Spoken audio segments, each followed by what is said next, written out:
Hello everyone, कैसे हैं आप सब लोग। आप सभी का खूब सारा स्वागत है मेरे यूट्यूब चैनल वंदना एकेडमी में। आज हम लोग पढ़ेंगे अल्प प्राण और महाप्राण। क्या पढ़ेंगे? अल्प प्राण और महाप्राण, जो कि हमारे पेपर में पूछा जाता है 8 से लेके आईएएस तक। ठीक है, तो उसको समझेंगे तभी हम लोग जानेंगे। हर चीज ट्रिक से तो होता है, लेकिन सबसे पहले जब उसको समझेंगे, उसकी परिभाषा समझेंगे, उसके उदाहरण समझेंगे, तभी उसको समझ पाएंगे कि कैसे। इसके बाद तब ट्रिक देखेंगे, तभी समझ में आएगा। ठीक है, तो सबसे पहले हम लोग समझ लेते हैं कि अल्प प्राण महाप्राण क्या होता है, जो कि अगर हमारा विषय अगर हिंदी है तो ये हमारे लिए बहुत ही ज्यादा जरूरी है। हमारे हर लेवल के पेपर में आता है और पूछा भी जाता है। तो देखते हैं अल्प प्राण और महाप्राण। अल्प प्राण एक होता है अल्प प्राण,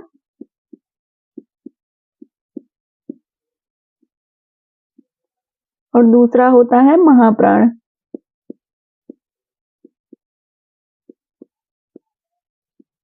दूसरा क्या होता है? महाप्राण। अब प्राण क्या होता है? प्राण प्राणवायु। ठीक है, प्राण वायु। प्राणवायु क्या होता है आप लोगों को पता है? अगर पता है तो कमेंट में बताइए प्राणवायु क्या होता है। प्राणवायु होता है मुख से निकलने वाली हवा। मुंह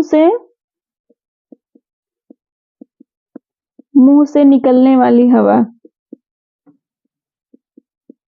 प्राणवायु क्या होता है? मुंह से निकलने वाली हवा, जिसको हम प्राणवायु कहते हैं। ठीक है, प्राणवायु के अंतर्गत प्राणवायु को दो आधार पर वर्गीकरण किया गया है। प्राणवायु को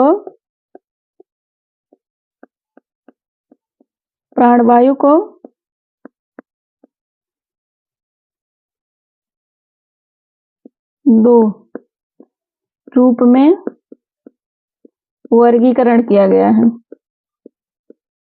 कितने रूप में किया गया है? तो हमारा दो रूप में किया गया है। कितने रूप में किया गया है? दो रूप में किया गया है। तो अब यहां से पढ़ते हैं प्राणवायु।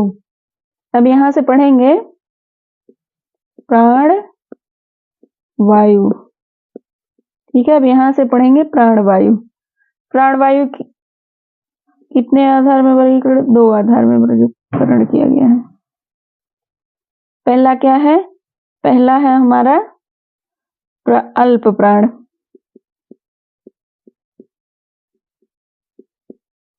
पहला क्या है?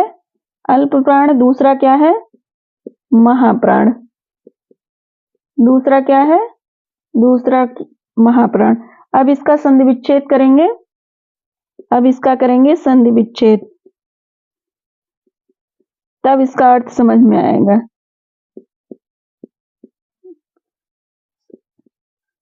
अल्प मतलब क्या होता है? अल्प मतलब होता है छोटा। छोटा या कम, थोड़ा। क्या होता है? कम या थोड़ा। ठीक है, और ये क्या होता है? महाप्राण का संधि विच्छेद करेंगे तो महा धन प्राण। तो महा क्या होता है? महा मतलब होता है अधिक।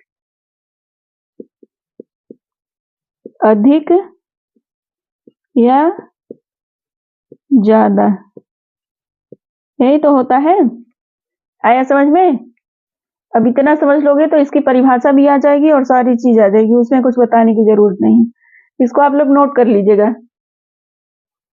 ठीक है, जगह कम होने की वजह से सब करना पड़ रहा है। अब पढ़ेंगे अल्प प्राण। सबसे पहले क्या पढ़ेंगे? अल्प प्राण। अल्प प्राण की परिभाषा देख लेते हैं। यदि किसी यदि किसी यदि किसी वर्ण के उच्चारण में यदि किसी वर्ण के उच्चारण में प्राणवायु,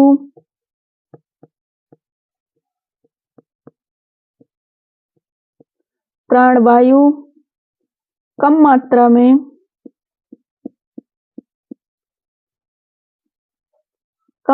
में बाहर आती हो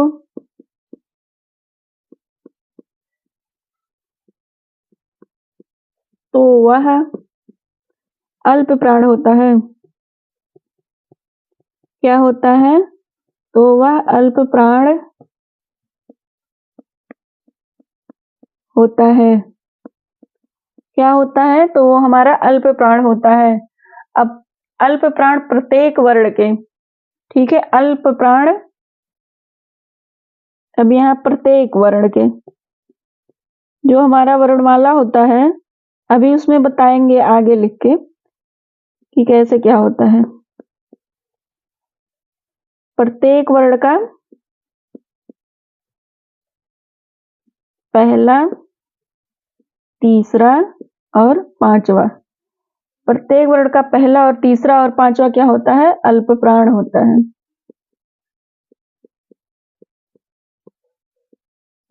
अल्प प्राण होता है। जिसकी कुल संख्या कितनी होती है? कुल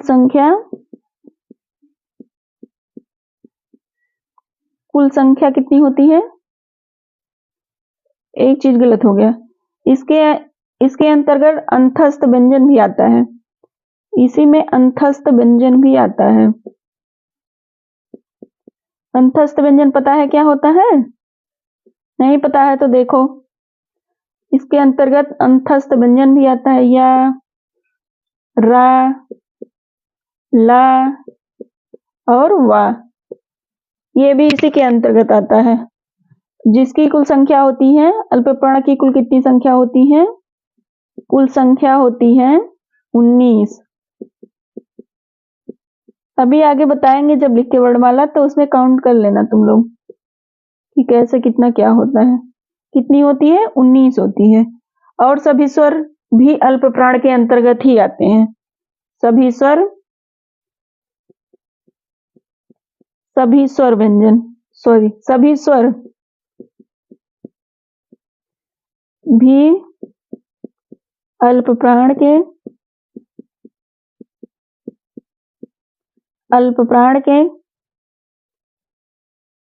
अल्प प्राण है, ऐसा लिख देते हैं, है ना।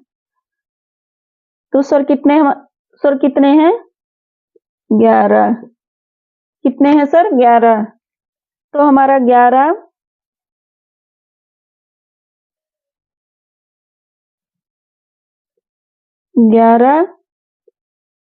प्लस 19 कितना हुआ? 30। कितना हुआ? 30 हुआ, है ना। 11 अलावा भी इसी के अंतर्गत आता है अंतस्थ व्यंजन। तो इतना आ गया, ये सब अपना नोट कर लेना, तभी ये सब देखोगे, तभी इसके बाद ट्रिक वाला सीख पाओगे। सबसे पहले परिभाषा, ये सब देखना बहुत ही ज्यादा जरूरी है। आप पढ़ेंगे हम लोग महाप्राण, अब दूसरा पढ़ेंगे महाप्राण। महाप्राण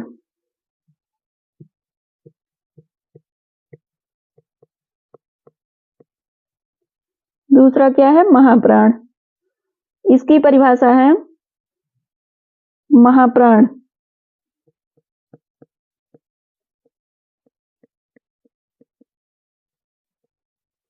परिभाषा उसका सेम उल्टा, प्राणवायु का सेम उल्टा कर, सॉरी, अल्प प्राण का सेम उल्टा कर लीजिए, है ना।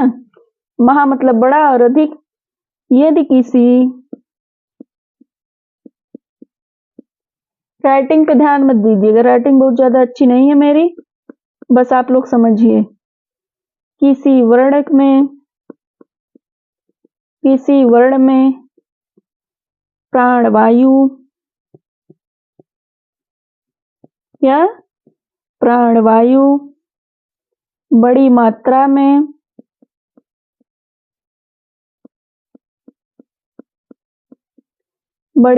में प्रयोग किया जाता है,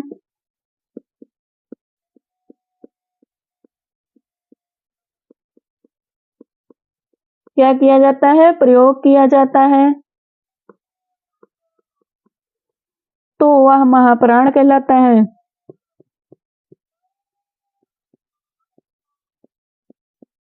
वह महाप्राण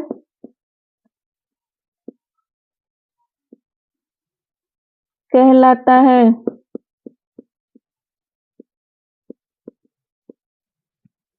तो वह महाप्राण कहलाता है।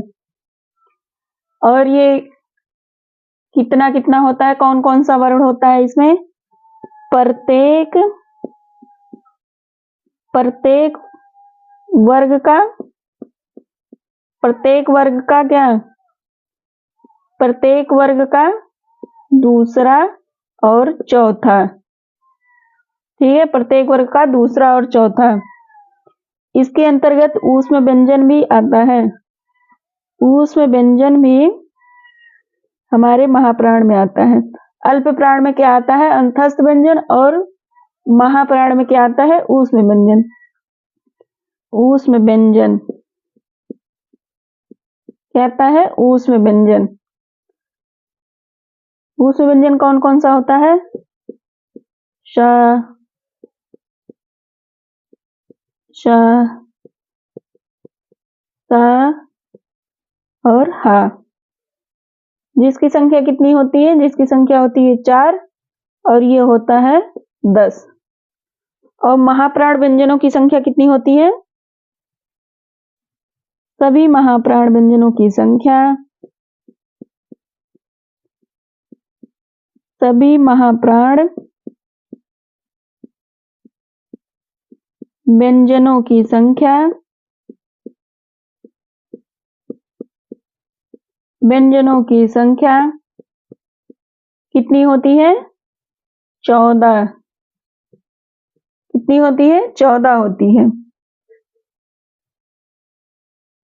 अब देखेंगे कौन कौन सा वर्ण हमारे अंतस्थ व्यंजन में, सॉरी, कौन कौन सा वर्ण हमारे अल्प प्राण और महाप्राण के अंतर्गत आता है। कौन कौन सा वर्ग? ठीक है, अब देखेंगे। ये हमारा पूछा जाता है, चाहे जैसा पेपर हो हिंदी लेवल का, उसमें ये एक या दो नंबर का पूछा जाता है, जो कि बहुत ही ज्यादा जरूरी होता है। तो आप लोग इसको जरूर पढ़िएगा। और अगर वीडियो अच्छी लगेगी तो वीडियो को लाइक कीजिएगा, चैनल को सब्सक्राइब कीजिएगा। ठीक है, अब हमारा आता है अल्प प्राण। अल्प प्राण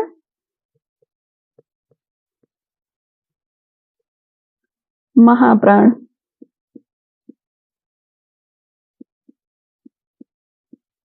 महाप्राण और फिर अल्प प्राण। अल्प प्राण फिर महाप्राण।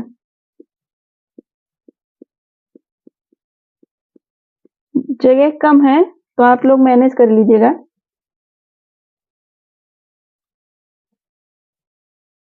और अब फिर अल्प प्राण।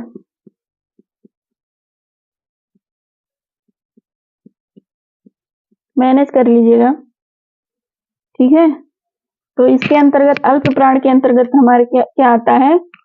का वर्ग, इसके बाद चा वर्ग, इसके बाद चा वर्ग। प्रत्येक वर्ग का पहला और तीसरा और चौथा, सॉरी पांचवा, यही तो था, चा वर्ग। और तो हाँ, का वर्ग, चा वर्ग और टा वर्ग और ता वर्ग और पा वर्ग। ये हमारा अल्प प्राण है। और महाप्राण है हमारा का, छा,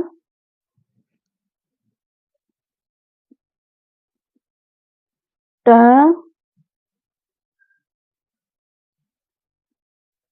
भा और फा। ये हमारा महाप्राण है। अब हमारा अल्प प्राण देखेंगे। फिर गा, जा,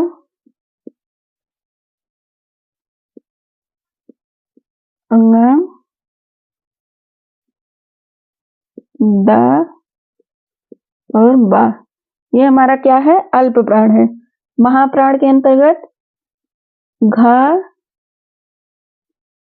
झा, ढा, धा और ना, ये आता है।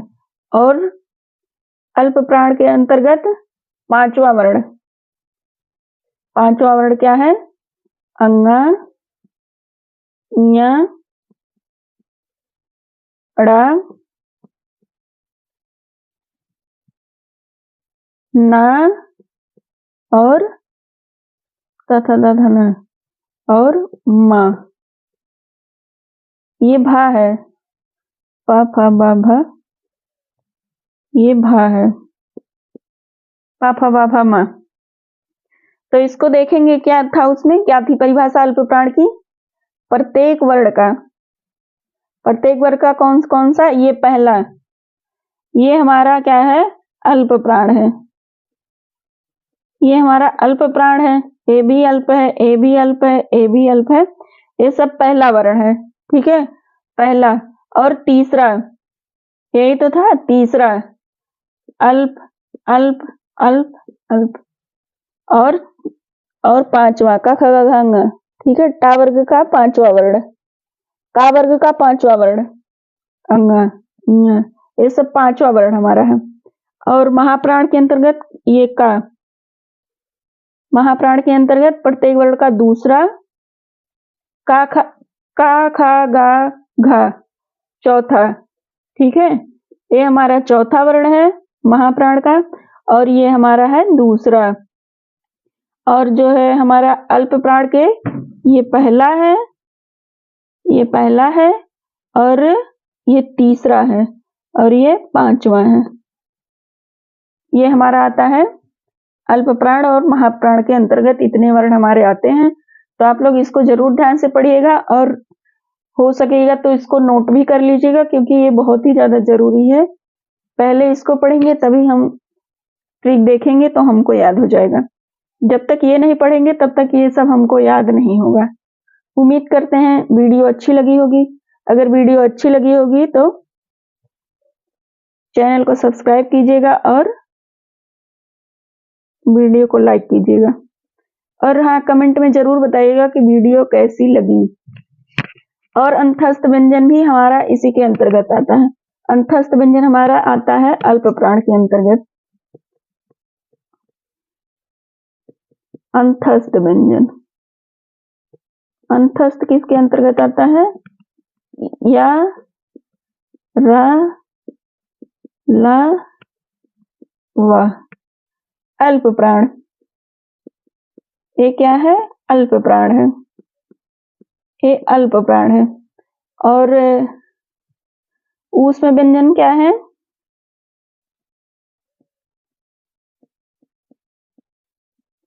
ऊष्म व्यंजन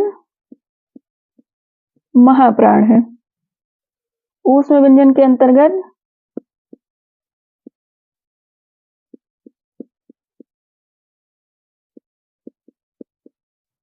और श, श और ह, ये हमारा ऊष्म व्यंजन है। ऊष्म व्यंजन है, ये किसके अंतर्गत आता है? ये महाप्राण के अंतर्गत आता है। किसके अंतर्गत आता है? ये महाप्राण के अंतर्गत आता है। वीडियो कैसी लगी कमेंट में जरूर बताइएगा, और चैनल को सब्सक्राइब कीजिएगा। Thank you.